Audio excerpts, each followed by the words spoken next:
अस्सलाम वालेकुम वरहमतुल्लाहि वबरकातुहू। दोस्तों, सऊदी अरब की आज की फटाफट ताज़ा और बड़ी खबरों में आपका स्वागत है। मैं हूं साकिब मिर्ज़ा और आप देख रहे हैं गल्फ लाइफ हिंदी।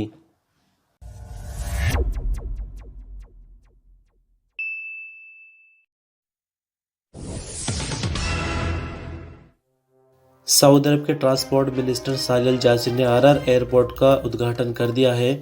उद्घाटन के मौके पर नॉर्दर्न बॉर्डर रीजन की गवर्नर भी मौजूद थे। अखबार 24 के मुताबिक सऊदी ट्रांसपोर्ट मिनिस्टर ने कहा कि हमारी लीडरशिप ने एयरपोर्ट के हवाले से जो वादा किया था उसको टाइम से पूरा कर दिया है। सऊदी गवर्नमेंट की तरफ से ट्रांसपोर्ट के सेक्टर को पूरी तरह से और समय पर मदद मिली है। इंजीनियर सालिह अल जासिर का कहना था कि सऊदी गवर्नमेंट चाहती है कि सऊदी शहरी यहाँ पर रहने वाले अजनबी और यहाँ पर आने वाले टूरिस्ट को हर तरह की अच्छी सर्विस दी जाए। इससे सऊदी अरब का बेहतर चेहरा दुनिया भर के सामने आएगा। इसी के साथ इंजीनियर सालिह अल जासिर ने अरर चेक पोस्ट का भी दौरा किया। आपकी जानकारी के लिए थोड़ा सा बता दें कि अरर चेक पोस्ट सऊदी अरब को इराक से जोड़ता है और कुछ दिनों पहले आपने खबरों के माध्यम से सुना होगा हमारे जरिए कि अरर चेक पोस्ट को खोला गया है। 30 साल के बाद सद्दाम हुसैन का जब कुवैत के साथ कुछ झगड़ा चल रहा था उन दिनों उस चेक पोस्ट को बंद किया गया था। तो अरर चेक पोस्ट का भी इन्होंने दौरा किया कि वहां पर सब कुछ कैसा चल रहा है। आबशिर बिजनेस वेबसाइट की मैनेजमेंट टीम का कहना है कि उसकी सर्विस दिन भर 24 घंटे काम करने लगी है। आज अखबार के मुताबिक आबशिर बिजनेस की मैनेजमेंट टीम का कहना है कि यूज़र दिन के किसी वक्त पासपोर्ट के अपडेट, मुकीम की रिपोर्ट, इकामों का रिन्यूअल, वीज़ा को जारी होना, नकल का फाला, प्रोफेशन को चेंज कर यानी महीनों को बदलना और अबशिर को किसी दूसरे की सर्विस को इस्तेमाल करने की इजाज़त देना, इस तरह की सभी सर्विसेज 24 घंटे किसी वक्त इस्तेमाल की जा सकती हैं। सऊदी अरब के मिनिस्ट्री ऑफ इस्लामिक अफेयर ने सऊदी अरब के 4 इलाकों में 10 नमाजियों में कोरोना वायरस पाए जाने पर 8 और नई मस्जिदों को बंद कर दिया है। अखबार 24 के मुताबिक मिनिस्ट्री ऑफ इस्लामिक अफेयर ने बुध को अपने बयान में कहा कि बीते 10 दिनों के दौरान 87 टोटल मस्जिदों को बंद किया गया है। इनमें से 70 मस्जिदें सैनिटाइजिंग और साफ सफाई करके जब उनसे ये संतुष्टि कर ली गई कि अब बिल्कुल सेफ है नमाजियों के लिए तो उनको खोल दिया गया है। मिनिस्टर ऑफ इस्लामिक अफेयर का कहना है कि हम हालात पर कड़ी नजर रखे हुए हैं। जहाँ कहीं भी कोई कोरोना का मरीज पाया जाता है वहाँ पर फौरन कार्रवाई करते हुए मस्जिद को टेम्परेरी बंद किया जाता है और सैनिटाइजिंग और साफ सफाई करके जब ये संतुष्टि कर ली जाती है कि अब मस्जिद बिल्कुल सुरक्षित है, दूसरे नमाजी आ जा सकते हैं, तो तब मस्जिद को खोला जाता है। अरब ज्वाइंट फोर्स ने दक्षिणी सऊदी अरब के शहर खमीस मुशैद को निशाना बनाने की हूसियों की कोशिश को नाकाम बना दिया है। सऊदी प्रेस एजेंसी के मुताबिक सऊदी एयरफोर्स का कहना है कि बुध की सुबह हूसियों का बारूदी ड्रोन हवा में ही नाकाम बना दिया गया है। ड्रोन से किसी भी तरह का जानी या माली नुकसान देखने में नहीं आया। आपकी जानकारी के लिए याद दिला दें कि मंगलवार को भी अबहा एयरपोर्ट को फिर से निशाना बनाने की कोशिश की गई लेकिन कोई कामयाबी हूसियों को नहीं मिली। बाकी इस हफ्ते लगातार हमले होते ही आ रहे हैं सऊदी अरब पर हूसियों की तरफ से। सऊदी अरब के जवाजात यानी पासपोर्ट डिपार्टमेंट की तरफ से आपके लिए ज़रूरी जानकारी। एक भाई ने पिछले साल जो है वो खुरूज निहाई का वीज़ा निकाला था लेकिन जैसे कि लॉकडाउन लग गया और फ्लाइट्स पर पाबंदी लग गई थी तो 60 दिनों तक सफ़र नहीं हुआ, या कह सकते हैं कि जो बाद में छूट भी दी गई 2-3 बार गवर्नमेंट की तरफ से उसका भी फ़ायदा नहीं उठाया और लगातार सऊदी अरब में इलीगल तरीके से रहते रहे। अब जब जवाजात से इस बारे में सवाल किया गया तो जवाजात का कहना है कि सबसे पहले तो जो खुरूज निहाई निकाला था उसको कैंसिल कराने के लिए 1000 रियाल का जुर्माना भरना होगा। उसके बाद इकामे को रिन्यू करना होगा। अगर इकामा एक्सपायर पड़े हुए 1 साल हो गया है तो 1 साल से ज़्यादा के लिए इकामा बनवाने की ज़रूरत होगी। उसके बाद खुरूज निहाई या एग्जिट एंट्री वीज़ा निकाला जा सकता है। इसके अलावा कोई और दूसरा रास्ता नहीं है। यानी मानकर चले कि खुरूज निहाई अगर कोई बंदा लगवा लेता है और वो कैंसिल कराता है तो 1000 उसके वापस होने के लगते हैं। लेकिन पिछले दिनों की अगर हम बात करें जब लॉकडाउन वगैरह चल रहे थे तो गवर्नमेंट की तरफ से सर्विस फ्री की गई थी लेकिन जैसे कि भी हालात नॉर्मल लॉकडाउन नहीं तो हो सकता है कि फिर से 1000 रियाल चार्जेस लगाने शुरू हो गए। दूसरी तरफ आपको बता दें कि अगर एग्जिट एंट्री वीज़ा यानी छुट्टी वाली वीज़ा को वापस करना है या कोई बदलाव करना है तो जो पैसे आपके लगते हैं छुट्टी लगवाने के वो ख़त्म हो जाते हैं। दोबारा से फिर से फीस जमा करके नई छुट्टी जारी करा जाती है। मक्का मुकर्रमा में कोरोना वैक्सीन सेंटर का उद्घाटन हो गया जहां सऊदी शहरियों और गैर मुल्कियों को पहला वैक्सीन का इंजेक्शन लगाना शुरू कर दिया गया है। मक्का मुकर्रमा हेल्थ विभाग के डायरेक्टर डॉक्टर वाइल मतीर ने कहा कि सेहत ऐप में रजिस्टर्ड सऊदियों और अजनबियों को वैक्सीन लगाई जा रही है। सेंटर का उद्घाटन होने के बाद फौरन 100 लोगों को वैक्सीन लगाई गई जबकि आने वाले दिनों में सेंटर अपनी पूरी गुंजाइश के साथ काम करना शुरू कर देगा। सेंटर में एक दिन में 2000 लोगों को वैक्सीन दी जा सकती है। इस वक्त 62 काउंटर काम कर रहे हैं जबकि आने वाले दिनों में इनकी तादाद 120 हो जाएगी। उन्होंने आगे कहा कि प्रोजेक्ट के मुताबिक मक्का मुकर्रमा शहर में कोरोना वैक्सीन के 4 सेंटर खोले जाएंगे जिन पर काम चल रहा है। इस वक्त किंग अब्दुल्ला मेडिकल सिटी में दूसरा सेंटर खोला जा रहा है जिसका उद्घाटन आने वाले चंद दिनों में हो जाएगा। उन्होंने आगे कहा कि सऊदी शहरियों और यहाँ पर रहने वाले अजनबियों को चाहिए कि सेहती ऐप में खुद को रजिस्टर्ड करें और वैक्सीन लगवाएं। सऊदी मिनिस्ट्री ऑफ कॉमर्स ने एसओपीज को वायलेट करने पर रियाज का मशहूर मरीना मॉल बंद कर दिया है। सबा अखबार के मुताबिक मिनिस्ट्री ऑफ कॉमर्स का कहना है कि रियाज म्यूनिसिपैलिटी की मदद से चेकिंग के दौरे किए गए और कई तरह के संगीन वायलेशन सामने आए हैं। चेकिंग टीमों ने शॉपिंग मॉल में इससे पहले भी कई बार लिखित में नोटिस दिया था। उसमें बताया गया था कि इस तरह के वायलेशन मॉल के अंदर हो रहे हैं, इनको ठीक कर लिया जाए। शॉपिंग मॉल के मैनेजमेंट ने अपनी गलतियों को कबूल तो कर लिया था लेकिन उन पर किसी तरह की कोई कार्रवाई नहीं की। मिनिस्ट्री का आगे कहना है कि ज्वाइंट टीम ने जब देखा कि बार बार वार्निंग देने के बावजूद यहाँ पर कोई कार्रवाई नहीं हो रही, यानी जो एसओपीज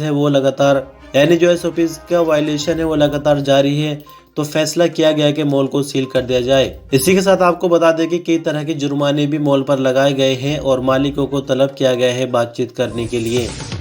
सऊदी अरब के मौसम विभाग ने जुमेरात 18 फरवरी के हवाले से मौसम के बारे में जानकारी दी है। अखबार 24 के मुताबिक मौसम विभाग का कहना है कि जुमेरात को कसीम, रियाज, ईस्टर्न रीजन, जाजा, नसीर और अलबाहा में तेज हवा और गरज चमक के साथ बारिश होने की उम्मीद है। मक्का मुकर्रमा और नजरान रीजनों के कई इलाकों का भी मौसम ठीक नहीं रहेगा।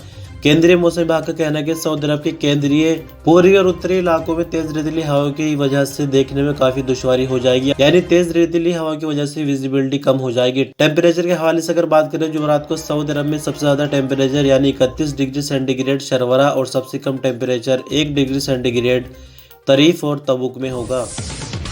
सऊदी अरब में बीते एक महीने से लगातार कोरोना के जो नए केस वो 300 के ऊपर ही चल रहे। बीते 24 घंटों के दौरान की अगर बात करें तो 334 नए लोगों में कोरोना पाया गया, जबकि 349 नए मरीज ठीक हुए हैं। 4 नई मौत के बाद कुल मरने वालों की तादाद 6445 हो गई। सऊदी अरब में एक्टिव केसों की संख्या 2611 रह गई, जिनमें से क्रिटिकल केस 480 है।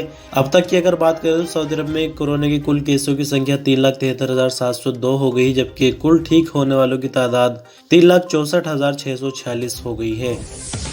सऊदी अरब के मिनिस्ट्री ऑफ इस्लामिक अफेयर का कहना है कि मिनिस्ट्री की चेकिंग टीमों ने रियाज भर में 5,516 चेकिंग के दौरे किए हैं। मिनिस्ट्री के रियाज ऑफिस के हेड डॉक्टर अहमद बिन उबैदुल्ला अल फारिस की निगरानी में होने वाले चेकिंग के दौरों में 191 वायलेशन रिकॉर्ड किए गए, जिनमें कुछ वायलेशन ऐसे थे जिनको मौके पर ही ठीक करा दिया गया। डॉक्टर अहमद अल फारिस ने कहा कि चेकिंग टीमों ने मस्जिदों के दौरे के दौरान नमाजियों के बीच सोशल डिस्टेंसिंग, जाए नमाजी साथ ला रहा है या नहीं और सैनिटाइजिंग वगैरह का जायजा लिया। चेकिंग टीमों ने नमाज के दौरान मस्जिद की खिड़कियां खुली रखने, अजान और जमात खड़ी होने के बीच टाइम कितना है, इस चीज़ की भी जांच की गई। इसी के अलावा और भी जो दूसरे नियम नए बनाए गए हैं कोरोना एसओपीज के चलते, उनका भी जायजा लिया जा रहा है।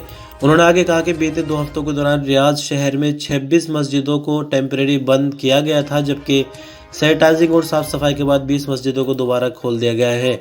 मिनिस्ट्री ऑफ इस्लामिक अफेयर का कहना है कि रियाज शहर भर में सभी मस्जिदों के दौरे लगातार जारी रहेंगे, जबकि नमाजों से भी अपील की जाती है कि वो भी एसओपीज की पाबंदी करें। थोड़ी सी हैरान करने वाली खबर आपके लिए मदीना मुनव्वरा से। दरअसल आपको बता दें कि मदीना मुनव्वरा म्यूनिसिपैलिटी एक नया पार्क बनवा रही है। अलकस्सा मोहल्ले में ये पार्क बन रहा है और 70% तक काम जो है इस पार्क में वो पूरा हो गया है। 40,000 स्क्वायर मीटर के एरिया पर ये पार्क बन रहा है और ख़ास बात इसकी ये होगी कि 1,000 मीटर लंबा वॉकिंग ट्रैक इसमें बनेगा, आसानी से वॉकिंग की जा सकेगी। साथ ही गेम्स वगैरह खेलने के लिए भी अलग जगह बनेंगी और हरा भरा काफ़ी ज़्यादा ये पार्क दिखेगा। जबकि पार्किंग के लिए भी यहाँ पर ख़ास इंतजाम किए जाएंगे, यानी बसें वगैरह तक यहाँ पर पार्क की जा सकेंगी। ये तो होगी पार्क की खासियत, लेकिन अजीब बात यह है कि इस पार्क का कोई भी नाम नहीं है। अभी तक बल्दे की तरफ से पार्क का कोई भी नाम डिसाइड नहीं किया गया है। इसके लिए आम लोगों से कहा गया है कि आप हमें नाम बताएं, यानी एक मुहिम शुरू की गई बल्दे की तरफ से, बनाना हमारा काम, नाम देना आपकी जिम्मेदारी है। तो इसी के चलते लोगों से राय मांगी गई है कि आप क्या नाम इस पार्क का रखवाना चाहते हैं। तो जो जिसके आइडियाज़ होंगे वो बता सकते हैं बल्दिया को, और फिर बल्दिया की जिम्मेदारी होगी नाम का चुनाव करना। तो एक अजीब सी बात है कि 70% काम हो गया है पार्क का और ईद उल फितर के मौके पर पार्क का जो उद्घाटन किया जाएगा, लेकिन अभी तक गवर्नमेंट की तरफ से कोई नाम नहीं चुना गया है, लोगों पर ही इसकी जिम्मेदारी छोड़ दी गई है। सऊदी अरब की राजधानी रियाज में पुलिस ने हवाई फायरिंग करने वाले 2 सऊदियों को गिरफ्तार कर लिया है। सऊदी प्रेस एजेंसी के मुताबिक रियाज रीजन पुलिस के स्पोकमैन मेजर खालिद अल क्रेदिस ने कहा कि सोशल मीडिया पर वीडियो वायरल हुई जिसमें दो लोगों को दूसरों की जान की परवाह किए बिना फायरिंग करते हुए दिखाया गया है। फायरिंग करने वाले दोनों अपने घर के सहन से फायरिंग कर रहे थे और इस तरह से फायरिंग कर रहे थे जैसे उनको किसी दूसरे की जान की कोई परवाह नहीं, बहुत ही फख्र से वो ये काम कर रहे थे और वीडियो भी सोशल मीडिया पर वायरल की है। वीडियो वायरल होते ही रियाज पुलिस ने संबंधित विभाग की मदद से इन दोनों की पहचान कर ली और कुछ ही टाइम में इनको गिरफ्तार कर लिया। गिरफ्तार किए गए दोनों सऊदी और इनकी उम्र जो है 30 साल के आसपास बताई जा रही है। इनसे अभी पूछताछ जारी है, जबकि पूछताछ की कार्रवाई पूरी होने के बाद इनको संबंधित विभाग के हवाले किया जाएगा। और अंत में सऊदी मिनिस्टर ऑफ इंटीरियर ने कहा कि अपने हमवतन यानी सऊदी शहरी के कत्ल का इल्जाम साबित हो जाने पर सऊदी शहरी की सजाए मौत पर अमल करते हुए उसको मौत की घाट उतार दिया गया है। सऊदी प्रेस एजेंसी के मुताबिक मिनिस्ट्री ऑफ इंटीरियर ने अपने बयान में कहा कि सऊदी शहरी मोहम्मद बिन जाफर अल अब्बास ने अपने हमवतन सऊदी अली अल यामी को मशीन गन से फायरिंग करके मौत की घाट उतार दिया था। मुलजिम वारदात करके फरार हो गया था। पुलिस ने कुछ ही टाइम में उसको तलाश करके गिरफ्तार कर लिया। पूछताछ करने के बाद उस पर कत्ल का जुर्म जो है वो साबित हो गया था। मिनिस्टर ऑफ इंटीरियर ने बताया कि अपने हमवतन के कातिल का केस जनरल कोर्ट के हवाले कर दिया था। जजों ने कत्ल का इल्जाम साबित हो जाने पर उसे मौत के बदले मौत की सजा सुनाई थी। आपकी जानकारी के लिए बता दें कि जब मौत की सजा सुनाई गई थी तो उस वक्त मारने वाला जो है वो नाबालिग की कैटेगरी में आता था, इसलिए उसको उस वक्त मौत की सजा नहीं दी गई। लेकिन जब उसके ऊपर मौत की सजा के लायक हो गई यानी वो बालिग हो गया तो दोबारा से उस फैमिली यानी जिस फैमिली के बंदा मरा था उन्होंने फिर से कोर्ट में अपील की कि अब उसकी उम्र जो है पूरी हो गई है, लिहाजा हमें इंसाफ चाहिए और मौत के बदले मौत का कानून दोहराया जाए। तो उस पर फिर से कोर्ट में कार्रवाई हुई और जो पुराना फैसला था उसको बरकरार रखा गया और मौत के फैसले को अपील कोर्ट, सुप्रीम कोर्ट और फिर रॉयल कोर्ट यानी किंग सलमान का जो कोर्ट होता है वहां तक भी इसको ले जाया गया। लेकिन सब जगह से मौत का जो फैसला था उसको बरकरार रखा गया और आखिरकार उसको मौत की सजा सुनाई गई। तो इस तरह से दोस्तों खबरों का सिलसिला यहीं तक। शुक्रिया, अल्लाह हाफिज़। तो friends, thanks for watching this video. अगर आपको वीडियो पसंद आए तो इसको लाइक करें। आपका कोई सवाल या सजेशन है तो हमें कमेंट करें और इसी तरह की इन्फॉर्मेटिव वीडियोस देखने के लिए इस चैनल को सब्सक्राइब करके बेल आइकन ज़रूर दबाएं और हमसे जुड़े रहें। शुक्रिया।